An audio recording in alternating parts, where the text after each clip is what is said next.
ஆண்டவருடைய பரிசுத்த நாமம் மகிமைப்படுவதாக. ஆண்டவர் கடந்த இந்த 10வது மாதத்திலும் கடந்த 3 நாட்கள் அற்புதமாய் அதிசயமாய் பாதுகாத்த தெய்வம் இந்த 4ஆம் தேதியிலும் இந்த மாதத்தின் முதல் வாரத்தையும் கூட கர்த்தர் காண செய்து இந்த மாதத்தின் வாக்குத்தத்தம் தான் கடந்த நாட்களில் நீங்கள் கர்த்தருடைய வார்த்தையை இந்த முகநூல் வழியாக நீங்கள் என்ன செஞ்சிருக்க அந்த காணொலி மூலமாக நீங்கள் கேட்டிருக்கலாம். இன்றைக்கும் அதே வார்த்தையை தான் கர்த்தரின் நினைவில் கொண்டு வந்தார். சகரியா 13ஆம் அதிகாரம் 1வது வசனம், அந்நாளிலே பாவத்தையும் அழுக்கையும் நீக்க தாவீதின் குடும்பத்தாருக்கும் எருசலேமின் குடிகளுக்கும் திறக்கப்பட்ட ஒரு ஊற்று உண்டாயிருக்கும். வானத்தையும் பூமியையும் உண்டாக்கின சர்வவல்லமையுள்ள தெய்வமே, இந்த வார்த்தையை கர்த்தர் அபிஷேகித்து தாரும். யார் யார் எங்கெல்லாம் உட்கார்ந்து இந்த வார்த்தையை இந்த காணொளிகளை பார்த்து எங்களோடு கூட ஆண்டவரை வார்த்தைகளை கேட்டுக் கொண்டிருக்கிறார்களோ இவர்கள் ஒவ்வொருவரையும் கர்த்தர் ஆசீர்வதியை நாங்கள் ஜெபிக்கிறோம். ஆண்டவரை கரம் ஆண்டவரை அற்புதங்களை கொண்டு வரட்டும், ஆசீர்வாதத்தை கொண்டு வரட்டும். இந்த வார்த்தையை கேட்டு இந்த வார்த்தையின் ஆசீர்வாதங்களை பெற்று அனுபவிக்க கிருபை தருவீராக. இயேசுவின் நல்ல நாமத்தில் நல்ல பிதாவே, ஆமென். சொல்லலாமா? சகரியா 13ஆம் அதிகாரம் வசனம் 1, அந்நாளில் பாவத்தையும் அழுக்கையும் நீக்க தாவீதின் குடும்பத்தாருக்கும் எருசலேமின் குடிகளுக்கும் திறக்கப்பட்ட ஒரு ஊற்று உண்டாயிருக்கும். இந்த பிரசங்கத்தின் தலைப்பு என்ன தலைப்பு என்று சொன்னால், உனக்காக திறக்கப்பட்ட ஊற்று. உனக்காக 2000 வருடத்துக்கு முன்பாக நாம் கடந்த வாரத்திலும் கூட கடந்த வாக்குத்தத்த ஆராதனையில கூட அழகாய் ஆண்டவருடைய வார்த்தையை கேட்டோம். என்ன வார்த்தையை கேட்டோம் என்றால், யோவான் 19ஆம் அதிகாரம் வசனம் 34, போர் செய்வதன் ஒருவன் ஈட்டினால் குத்தினான், உடனே ரத்தமும் நீரும் புறப்பட்டு வந்தது. கல்வாரி சிலுவையில் 2000 ஆண்டுகளுக்கு முன்பாக அந்த கொல்கதாவனையில் அந்த திறக்கப்பட்ட ஊற்று என்ன செய்ததுன்னு சொன்னால் திறக்கப்பட்டது. ஏதோ ஒரு மாதமோ ஒரு வருடமோ அந்த ஊற்று திறக்கப்பட்டிருக்கும் என்பதாக அல்ல, நித்தியமாய் அந்த ஊற்று உனக்காக என்ன செஞ்சிருக்கும், திறக்கப்பட்டிருக்கும். அந்த ஊற்றினால் 5 ஆசீர்வாதம் என்று சொல்லி கடந்த வாக்குத்தத்த ஆராதனையில் அவருடைய வார்த்தை கேட்டோம். அந்த ஊற்றின் நிமித்தம் மகிழ்ச்சி, கனி, பெருக்கம், பிழைப்பு, சுகம் என்று 5 ஆசீர்வாதங்களை நம்மளோட கூட கர்த்தர் பேசினார். இன்றைக்கும் அந்த ஊற்று நமக்குள் செய்கிறது சொன்னால் இருக்கிறதாக வசனம் சொல்லியிருக்கிறது. யோவான் 4ஆம் அதிகாரம் வசனம் 14 வசனத்தை பார்ப்பேன் என்று சொன்னால், நான் அவனுக்கு கொடுக்கும் தண்ணீர் அவனுக்குள் நித்திய ஜீவகாலமாய் ஊறுகிற நீரூற்றாய் என்ன செய்கிறது இருக்கும் என்று சொன்னார். நித்திய காலமாய் ஊறுகிறதான நீரூற்றாய் இருக்கும் என்று ஆண்டவர் சொல்லியிருக்கிறார். எனக்கு அருமையான தேவ பிள்ளைகளே, இது நம்முடைய வீட்டின் அருகாமையில் இருக்கிற ஒரு கார்பரேஷன் காற்றை போல அல்ல. கார்பரேஷன் காற்று என்பது 10 நாளைக்கு ஒரு முறையோ இல்லை ஒரு வாரத்துக்கு ஒரு முறையோ தண்ணீர் என்ன செய்யும், வரலாம். ஆனால் இந்த ஊற்று என்பது நித்தியமாய் அவருடைய வருகை மட்டும் அந்த ஊற்று உனக்குள் என்ன செஞ்சு கொண்டிருக்கும் என்று சொன்னால் நீட்டிக் கொண்டே ஊறிக்கொண்டே அதை பெருக்கெடுத்துக் கொண்டே என்ன செய்யப்படும் இருக்கும் என்று செய்யப்பட்டிருக்கிறது, சொல்லப்பட்டிருக்கிறது. எனக்கு அருமையான கர்த்தருடைய பிள்ளைகளே, நமக்காக 2000 வருடத்துக்கு முன்பாக கல்வாரி சிலுவையில் அந்த ஊற்று என்ன செய்யப்பட்டது, திறக்கப்பட்டது என்று சொல்லி நாம் பார்க்கிறோம்.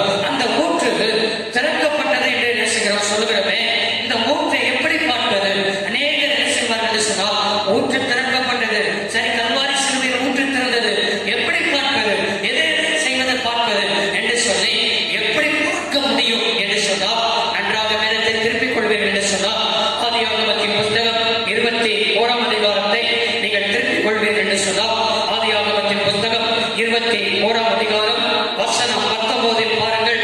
தேவன் அவருடைய கண்களை திறந்தார்.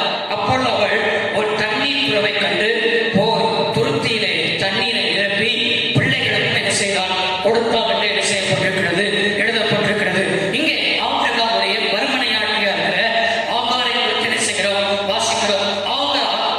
இங்கே ஆபிரகாம் சாராளுடைய வார்த்தையை கேட்டு சாராளுடைய வார்த்தைக்கு கீழ்ப்படியை சொல்லி அங்கே சாராள் சொன்னது நிமித்தமாய் இந்த ஆகாரை பேர்சபாள் எண்ணப்படுகிற வனாந்தரத்தில், அந்த வனாந்தரத்தில் ஆகாரையும் அவருடைய மகனாயிருக்கிற இஸ்மவேலையும் ஒரு துருத்தி தண்ணீரை மட்டும் கொடுத்து வனாந்தரத்தில் கொண்டு போய் இவன் என்ன செய்தான், இந்த ஆகாரம் விட்டு வந்து விட்டான், தண்ணீர் போனது செலவழிந்து போனது, பிள்ளை சாகிறதை நான் பார்ப்பதில்லை என்று சொல்லி என்ன செய்கிறார் சொன்னால், அம்பு எறிகிற தூரத்தில் பிள்ளையை வைத்து விட்டு இப்போ அல்லேலூயா இந்த வனாந்தரத்தில் சத்தமிட்டு அழுது கொண்டிருக்கிறார்.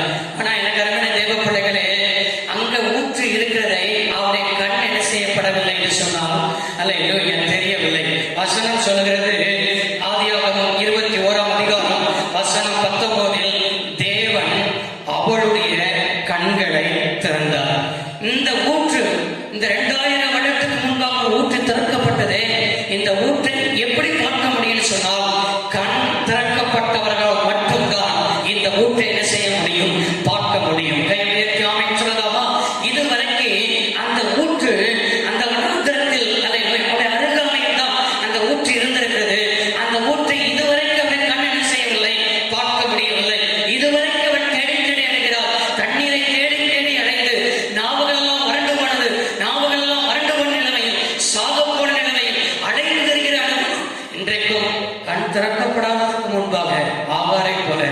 வாழ்க்கை ஒரு வனாந்தரத்தை போல இருக்கலாம்.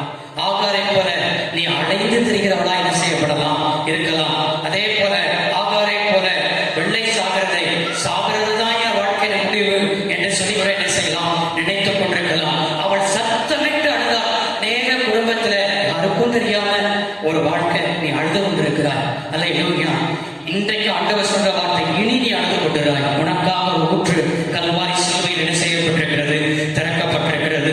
அது மாத்திரமல்ல, அன்றைக்கு ஆகாரை பார்த்து தேவதூதன் சந்தித்தான். ஆகாரே, உனக்கு என்ன சம்பவித்தது, பயப்படாதே என்று சொல்லி என்ன செய்தது, அன்றைக்கு கர்த்தருடைய வார்த்தை கடந்து வந்தது.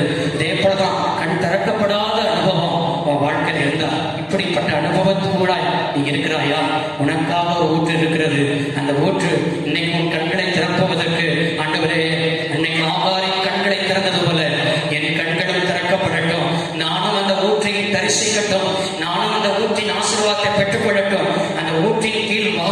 அந்த ஊற்றின் கீழ் நட்டை நீ வரும் பொழுதுதான் உன்னை ஆண்டவர் ஆசீர்வதிப்பார். பாருங்க, அழைந்து திரிந்து பார்க்கிறார், ஊற்று தெரியல. கண் திறக்கப்பட்டாச்சுன்னா தூரத்துல அந்த ஊற்றல்ல, அந்த ஊற்று அவளுக்கு, அவள் அருகாமையில் அவளுக்குள் அந்த ஊற்றை என்ன செய்தால் கண்டுபிடிக்க முடிந்தது. இன்றைக்கும் உனக்குள் ஒரு ஊற்று இருக்குது. அந்த ஊற்றை நீ கண்டுபிடிக்கணும்னா அந்த ஊற்று உன்னை செழிக்க பண்ணும். அந்த ஊற்று தான் ஆசீர்வதிக்கும். அதுதான் கல்வாரியில் திறக்கப்பட்ட ஊற்று. அந்த ஊற்று அல்லேலூயா, அவன் கண் திறக்கப்பட விட்டுக் கொடுங்க. பாருங்க, இயேசுநாதர் அல்லேலூயா பிறப்பை குறித்து என்ன செய்யப்பட்டதுன்னு சொன்னா, இயேசு வாழ்ந்த ஊருக்கு ஒரு நாள் அவர் போகிறார். வாழ்ந்த ஊருக்கு போய் அவர் என்ன செய்கிறார், ஜபாலயத்தில் என்ன செய்கிறார் சொன்னால் அவர் பிரசங்கிக்கிறார். அவருடைய வார்த்தையை கேட்ட அநேகர், இவனுக்கு இப்படிப்பட்ட ஞானம் எப்படி வந்தது, இவன் அதை இப்படிப்பட்ட காரியத்தை போதிக்கிறான் என்று சொல்லி அவரை குறித்து ஆச்சரியப்பட்டு அங்குள்ள வேத பாரங்கள் எல்லாரும் சொன்னாங்க, இவர் யார் என்று சொன்னார், இவர் தச்சன் தானே, இவள் மரியாள் என்னுடைய குமாரன் தானே, இவருடைய சகோதரர்கள் எல்லாம் நம்ம கூட இருக்கிறார்கள் அல்லவா என்று சொல்லி கண் திறக்கப்படாததற்கு முன்பாக இயேசுவை எப்படிதான் பார்த்தார்கள் என்று சொன்னால் ஒரு தச்சனாக தான் பார்த்தார்கள், ஒரு மரியாளின் குமாரனாக தான் பார்க்கிறார்கள். ஆனால் இன்றைக்கும் பாரம்பரிய கிறிஸ்தவர்கள் அவர் மரியாளின் குமாரன் தானே, தாய் இல்லாமல் இப்படி பிள்ளை வந்தது அப்படி சொல்லி கண் திறக்கப்படாதது நிமித்தம் தான் அப்படிப்பட்ட கேள்விகள் என்ன செய்கிறது உண்டாகிறதை தவிர, கண் திறக்கப்பட்டால் அவரே மெசியா என்பதை அவர்கள் என்ன செய்வார்கள், அறிந்து கொள்வார்கள். சொல்லலாமா? கண் திறக்கப்படாததற்கு முன்பாக வேதபாரகர்களை குறித்து நமக்கு தெரியும். இந்த வேதபாரகர்கள் தான் அன்னைக்கு சாஸ்திரிகள் பிள்ளை எங்கே பிறக்கும் என்று சொல்லி சொல்லும் பொழுது அருமையாக சொன்னார்கள், யூதேயாவில் உள்ள பெத்லகேமிலே இயேசு என்ன செய்வார், பிறப்பார் என்று சொல்லி இந்த வேதபாரகர்கள் சொன்னார்கள். ஆனால் பிள்ளையை பணிந்து கொள்ள சாஸ்திரிகள் எல்லாரும் போனார்கள். ஆனால் அல்லேலூயா, வேதத்தில் பார்க்கிறோம், இந்த வேதபாரகர்கள் அந்த பிள்ளையை இயேசுவாயிருக்கிற அந்த பிள்ளையை பணிந்து கொள்ள இந்த வேதபாரகர்கள் போகவில்லை. ஆனால் அவர்கள் என்ன செய்தார்கள் என்று சொன்னால், பிள்ளையை பணிந்து கொள்ள போகாத அந்த வேதபாரகர்கள் கல்வாரி சிலுவை அண்டையில் போனார்கள். அன்றைக்கு பிலாத்து கூட இயேசுவை விடுதலை செய்ய மனதுள்ளவனாய் இருக்கும் பொழுது அங்கே வசனம் லூக்கா 23ஆம் அதிகாரம் வசனம் 10 வாசிக்கிறோம். பிரதான ஆசாரியரும் வேதபாரகர்களும் அவர் மேல் பிடிவாதமாய் குற்றம் சாட்டிக் கொண்டே நின்றார்கள். இயேசு மேல் பிடிவாதமாய் இயேசுவை சிலுவையில் அறைய வேண்டும் என்று சொல்லி இந்த வேதபாரகர்கள் தான் இயேசு பெத்லகேமிலே பிறப்பார் என்று சொன்னார்கள்.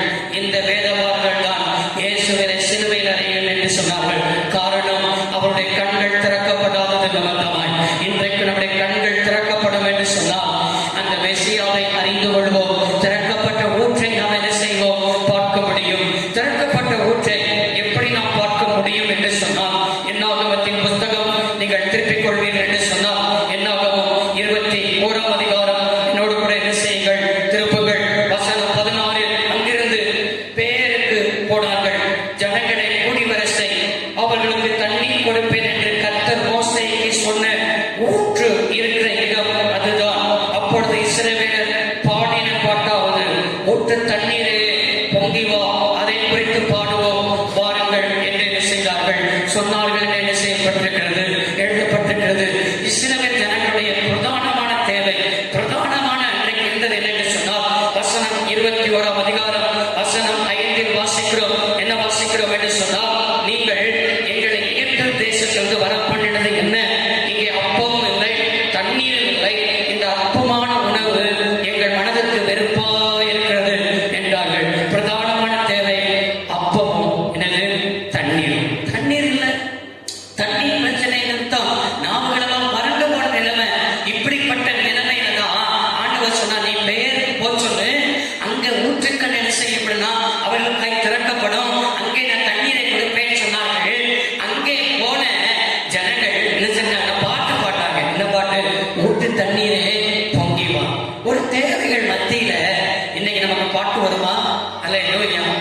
பாருங்க, யார் கண் அந்த திறக்கப்பட்ட ஊற்றை பார்க்க முடியும்னா கர்த்தரை நல்லா பாடி ஆராதிக்கிற தேவ பிள்ளைகளால் தான் அந்த ஊற்றுக்கண்ணை பார்க்க முடியும். இன்றைக்கு அநேகருக்கு எல்லாம் இருக்கும் பொழுது நல்லா பாடி ஆராதிப்பார்கள்.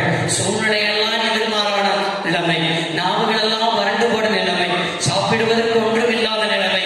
இந்த நிலைமையெல்லாம் பார்த்து ஊற்று தண்ணீரே பொங்கி வா, கை உயர்த்தி அல்லேலூயா. இன்னைக்கு அநேகர் பாடல் பாடுகிறத சபையில பார்க்க முடிகிறது. அநேக சபைகளில போய் உட்கார்ந்துட்டு அப்படி உட்கார்ந்து உட்கார்ந்துட்டு அப்படியே எதிர்த்து வந்துடுது. அவன் கையில் கட்டுறது இல்லை, எந்திரிச்சு நிக்கிறதும் கிடையாது, முழங்கால நிக்கிறதும் கிடையாது. போனது அப்படியே போய் உட்கார்ந்தது, அப்படியே போன மாதிரி பொம்மை மாதிரி அப்படியே பொம்மையை சாப்பிட்டு அப்படியே இருக்கிற மாதிரி உட்கார்ந்துட்டு அப்படியே என்ன செஞ்சுட்டு எழுத்து வந்துடுது. இது எப்படி உனக்கு ஊற்றுக்கண்ணை பார்க்க முடியும்? எப்படி அந்த ஊற்றுக்கண்ணை நீ தரிசிக்க முடியும்? கொஞ்சமாவது ஆண்டவர் தந்த அந்த சரீரத்தை கர்த்தருக்காக விட்டுக் கொடுக்காமல் எப்படி ஆசீர்வாதத்தை பெற்றுக்கொள்ள முடியும்? இயேசு கிறிஸ்துவே 2 கைகளில் ஆணி அடிக்க தன்னுடைய 2 கரத்தை விட்டுக் கொடுத்தார். உன் கரத்தை ஆண்டவருக்காக 10 நரம்புகளை ஆண்டவர் தந்திருக்கிறார், கை காலங்கள் கட்டு தந்திருக்கிறார். நல்ல பாடி ஆராதிக்க நீ என்ன செய்ய சொன்னா அழைக்கப்பட்டிருக்கிறார். கையை வேண்டி ஆமென் சொல்லுங்க பாப்போம். ஆமென். யோசபாத் விரோதமாய் 3 ராஜாக்கள் வருகிறார்கள்.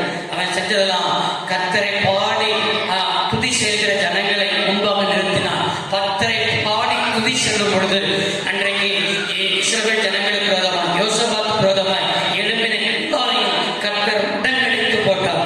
பாடல்ல வல்லவர் இருக்குது. தேவ பிள்ளையே, உன் திருச்சபை எந்த சபைக்கு போகிறவர்களா இருக்கலாம், நீ எந்த திருச்சபை அழைக்கிறதா இருக்கலாம், அல்லேலூயா. ஆண்டவருடைய நாமத்தில் சொல்கிறேன், நீ நல்ல ஆரம்ப ஜபத்துக்கு முன்னாலே சபைக்கு பேரு. முதல் பாடுவதற்கு முன்னாலே என்ன செஞ்சிரு, சபையில போய் முழங்கால் போன்று. அதுதான் உனக்கு ஆசீர்வாதம். அன்றைக்கு பவுலும் சீலாவும் நடுராத்திரியில தொழு மரத்தில் கட்டப்பட்டிருக்கிறாங்க. நடுராத்திரியில தொழு மரத்தில் கட்டப்பட்டிருக்கும் பொழுது கூட அவர்கள் பாடல்களை பாடினார்கள். சிறைச்சாலை தலைவன் அதை கேட்டுக் கொண்டிருந்தான். சிறைச்சாலைகள் அஸ்திபாரங்கள் குலுங்கினது. வேதத்தில் வாசிக்கிறோம், சிறைச்சாலையுடைய தலைவன் ரட்சிக்கப்பட்டான். இயற்கைக்கு அப்பாற்பட்ட ஒரு சக்தி, அது கர்த்தருடைய சக்தி, கர்த்தருடைய வல்லமை இங்கே என்ன செய்தது, இறங்கி வந்தது. அற்புதங்கள் நடந்தது. பாடல் வேலைகளில் குடும்பத்தில் பாடல் பாடி ஆராதிங்க. கணவன் மனைவியா இருக்கிறீங்க, குடும்பத்தில் பாட்டு பாடி கர்த்தரை ஆராதிங்க. சபையில இருந்தா நல்லா பாட்டு பாடி கர்த்தரை ஆராதிங்க. தனிப்பட்ட வாழ்க்கையில பாட்டு பாடி கர்த்தரை துதிங்க. கர்த்தர் உங்களை என்ன செய்வார், ஆசீர்வதிப்பாராக. அதே போல யாருக்கு அல்லேலூயா அந்த திறக்கப்பட்ட ஊற்று அவருடைய கண்கள் என்ன செய்யப்படும் தெரியும் என்று சொன்னால், எரேமியா தீர்க்கதரிசன புத்தகம் வசனம் 17ஆம் அதிகாரம் வசனம் 13. இஸ்ரவேலின் நம்பிக்கையாயிருக்கிற கர்த்தாவே, உம்மை விட்டு விலகுகிற யாவரும் வெட்கப்படுவார்கள். அவர்கள் ஜீவனுள்ள தண்ணீரை ஊற்றாகிய கர்த்தரை விட்டு விலகினபடியால், அவர்கள் ஜீவனுள்ள தண்ணீரில் ஊற்றாகிய கர்த்தரை விட்டு விலகினபடியால், இஸ்ரவேலின் தேவனாயிருக்கிற கர்த்தரை நம்பிக்கையாயிருந்தார்கள். இன்றைக்கு யாருக்கு அந்த திறக்கப்பட்ட ஊற்று பார்க்க முடியும்னா, அல்லேலூயா, கர்த்தரை முழு மனதாய் நம்புகிற இருதயம் உடையவர்களுக்கு தான் அந்த திறக்கப்பட்ட ஊற்றை என்ன செய்ய முடியும், பார்க்க முடியும். இன்றைக்கு அநேக ஆலயத்துக்கு வருவாங்க, ஆனா இருதயம் முழு மனதா என்ன செய்ய மாட்டாங்க, நம்ப மாட்டோம். உதாரணமா சொல்றேன், இன்னைக்கு வியாதிக்காக ஜெபம் பண்ணுவாங்க, பாஸ்டர்ல வந்து ஜெபம் பண்ணுவாங்க. ஆனா ஜெபம் பண்ணிட்டு போய் என்ன செய்வார்கள் சொன்னா, ஜெபம் பண்ண அடுத்த செகண்டே சொல்வார்கள், என்ன சொல்வார்கள் தெரியுமா, அல்லேலூயா, பாஸ்டர் அந்த ஆஸ்பத்திரியில போய் என்ன செய்யலாம் பார்க்கலாம் நினைக்கிறேன் அப்படின்னு செய்வார்கள் சொல்லுவாங்க. ஆனா எதுக்கு தான் ஜெபம் பண்ணியிருப்பாங்க, வியாதிக்காக தான் ஜெபம் பண்ணியிருப்பாங்க. ஆனா ஜெபம் பண்ணி அடுத்த செகண்டே ஆஸ்பத்திரி எல்லாம் மனசுல என்ன செஞ்சிருப்பாங்க, முடிவு பண்ணியிருப்பாங்க. ஆஸ்பத்திரி எல்லாம் முடிவு பண்ணிட்டு ஏன் வியாதிக்காக ஜெபம் பண்ற, ஆண்டவரை சுகப்படுத்த மாட்டாரா? அடுத்த கேள்வி வரும், பாஸ்டர் ஆஸ்பத்திரிக்கே போறது தப்பா அப்படின்னு சொல்லி கேட்பார்கள். வியாதிஸ்தர் அதாவது பெண்ணியாளிகளுக்கு வைத்தியம் தேவைதான் இல்லைன்னு சொல்ல வரல. அல்லேலூயா, கொஞ்சம் கர்த்தரை நம்பி பாருன்னு தான் நம்ம என்ன சொல்கிறோம். கையை ஆமைன்னு சொல்லுங்க பாப்போம். ஏன்னா 2 மனுஷன் சொல்லியிருக்கிறது. ஆமென். மனுஷன் மேல் நம்பிக்கை வைத்து 5வது வசனம், மாம்சமானதை தன் புய மூலமாக்கி கொண்டு கர்த்தரை விட்டு விலகுகிற இருதய மனுஷன் அவன் எப்படிப்பட்டவனா, சபிக்கப்பட்டவன். மனுஷனை நம்புறது மாம்சமானதை தன்னை செய்து புயபலமாக்கி கொள்கிறது. 2வது ஒரு மனுஷன் எப்படிப்பட்டவனா, கர்த்தர் மேல் நம்பிக்கை வைத்து கர்த்தரையே நம்பிக்கை கொண்டிருக்கிற மனுஷன் அவன் தண்ணீர் எல்லையில் நாட்டப்பட்டவன், கால்வாய் உரமாய் தன் வேர்களை விடுகிறவன். புஷ்ணம் வருகிறதை காணாமல் இலை பச்சையாய் இருக்கிறது, மலை காட்சியான வருத்தத்தில் தப்பாம கனி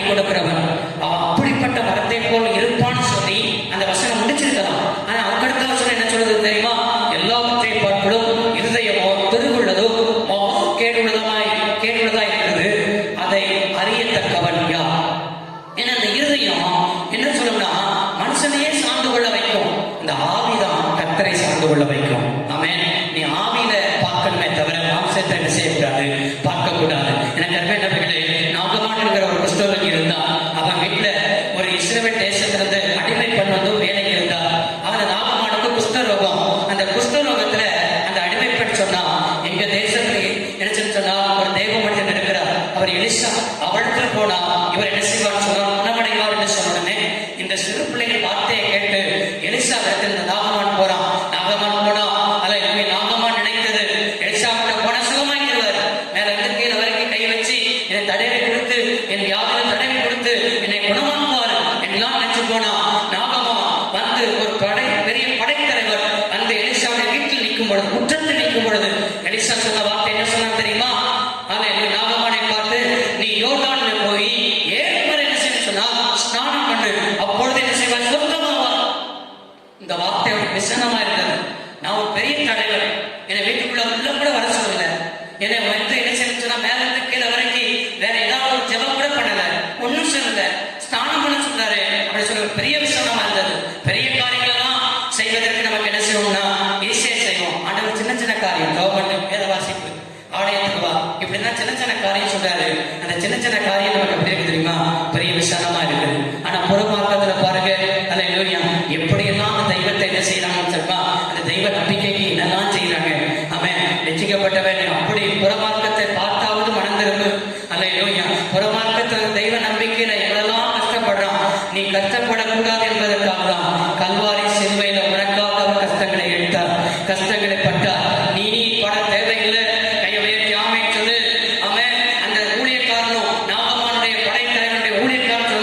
பெரிய பெரிய காரியங்களை சொல்லியிருந்தா அதை செஞ்சிருப்போம். அவர் சொன்னது என்ன சொன்னா, ஸ்நானம் சொன்னா அப்படி சொல்லி போய் ஸ்நானம் பண்ணா. 1 முறை 2 முறை பாருங்க, 1 முறை ஸ்நானம் பண்ணு சொன்னா கூட ஸ்நானம் பண்ணிருக்கலாம்.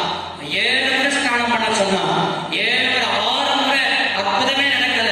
7வது முறை என்ன நடந்துரும் அப்படி கூட அவன் என்ன செஞ்சிருக்கலாம், நினைச்சிருக்கலாம். பல முறை பல காரியத்தை பார்த்து நீ தோல்வியை கண்டிருக்கியா? அல்லேலூயா, ஜெபம் பண்ணி ஒன்னும் நடக்காம இருக்குதா? உபவாசம் பண்ணி நடக்காம இருக்குதா? ஆலயத்துக்கு பொருத்தனையோட போய் ஒன்னும் நடக்காம இருக்குதா? இதை நீ நெசில தொடர்ந்து செய். 7வது முறை அவன் ஸ்நானம் பண்ணும்போது சிறு பிள்ளைகள் மாம்சத்தை போல நாகமானுடைய மாம்சம் மாறிச்சு. அதற்கு பின்பாக எலியாவிடத்துல வருகிறான்.